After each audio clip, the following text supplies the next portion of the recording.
আজ একটি সুন্দর ঘটনার আমরা আমরা সাক্ষী হতে চলেছি।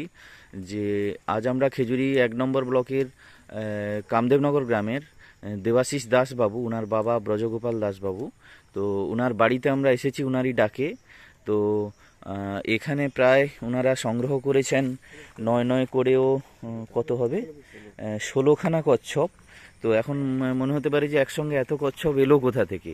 তো তাহলে দেখাই যে দেবাশিসবাবু আসুন এদিকে। তো উনাদের একটি ল্যাট্রিনের শোকপিট, ওনারা শোকপিট ঠিক নয়, এটা চেম্বারই বলবো। তো চেম্বার খুঁড়েছিলেন প্রায় বছর দুয়েক আগে। তো এখানে এবার এটা মেরামতির জন্যে বা পুনর্নির্মাণের জন্যে তারা যখন কালকের এই চেম্বারে নামেন পরিষ্কার করার জন্য ঘাস টাস আগাছা, তো এখানে দেখা যায় যে ব্যাপক সংখ্যক একটা কচ্ছপ এখানে কিন্তু তারা ডিম পেড়েছে হোক বা যেভাবেই হোক এখানে তারা এসেছে। তো ইনি পশু পাখি প্রেমী মানুষ দেবাশিস বাবু, তার মা আছেন সঙ্গে।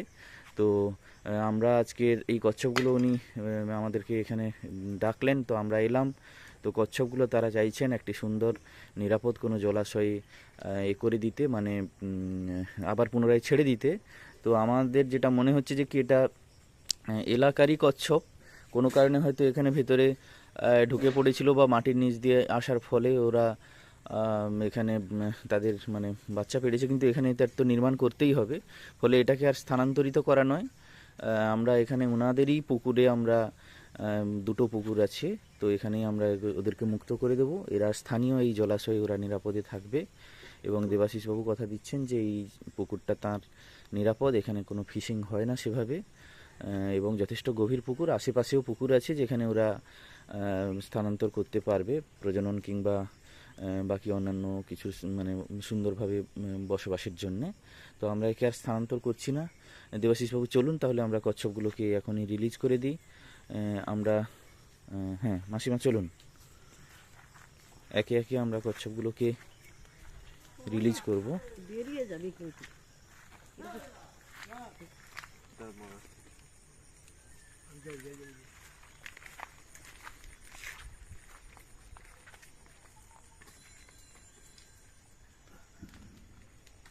হ্যাঁ ছাড়ুন ছাড়ুন।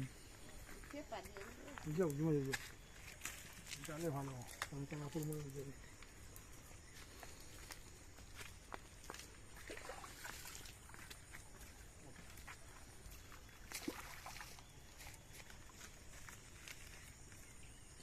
মা সব তো মা